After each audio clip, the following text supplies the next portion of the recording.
Israeli अखबार hearts ने दावा किया है कि इंडिया और इजराइल के दरमियान एक मुआहदा हुआ है, जिस मुआहदे के तहत इंडियन रियासत मणिपुर और मिज़ोरम से तकरीबन 6000 यहूदियों को इस्राइल के अंदर आबाद किया जाएगा और इस्राइल उन यहूदियों को अपने उन 10 कबाइल में से एक शुमार करता है जो उनके 10 गुमशुदा कबाइल हैं और उन्हें बनी मनाशे कहा जाता है। रियासत मणिपुर और मिज़ोरम के यहूदी भी अपने आप को बनी मनाशे कहते हैं और इस्राइल के गुमशुदा कबाइल में से एक कबीला समझते हैं। और इंडियन न्यूज चैनल इस खबर की तरदीद नहीं कर रहे बल्कि तस्दीक कर रहे हैं और एक स्टेप आगे बढ़कर कहते हैं कि 2026 में तकरीबन 1200 अफराद इस्राइल शिफ्ट हो जाएंगे, इस्राइल में आबाद हो जाएंगे। कितनी अजीब बात है। जमीन फलस्तीनियों की हो, कब्जा यहूदियों का हो और आबादी पूरी दुनिया से दरामद करके वहां बसाई जाए।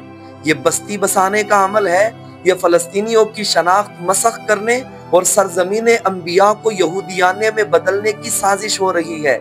ये कब्जा है जो दुनिया को दिखाकर और बताकर किया जा रहा है और इस कब्जे को जायज बताने और जायज दिखाने के लिए मजहबी रंग देने की कोशिश की जा रही है।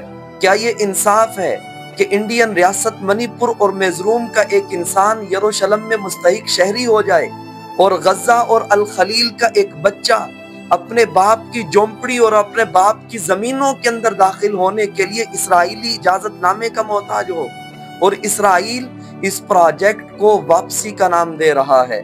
वापसी का नाम दे रहा है। कौन सी वापसी?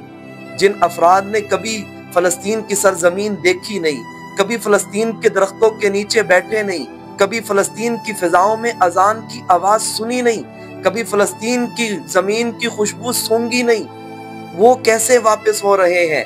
कैसे उन्हें हजारों मील दूर जाकर कब्जे की जमीनों पर बसाने की कोशिश की जा रही है और जो नस्लों से वहां रह रहे हैं उन्हें अजनबी बना दिया गया है। मुस्लिम उम्मा इस्राइल के इस इक़दाम के खिलाफ खड़ी हो।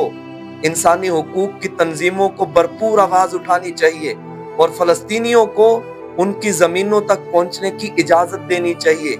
इस्राइल फलस्तीनियों को मिटाने के लिए अब कब्जे का जो मंसूबा है उसे वसी कर रहा है। आए इस्राइल के इस मंसूबे को आश्कार करें और इस्राइल के इस सफाकाना चेहरे से नकाब उतारें।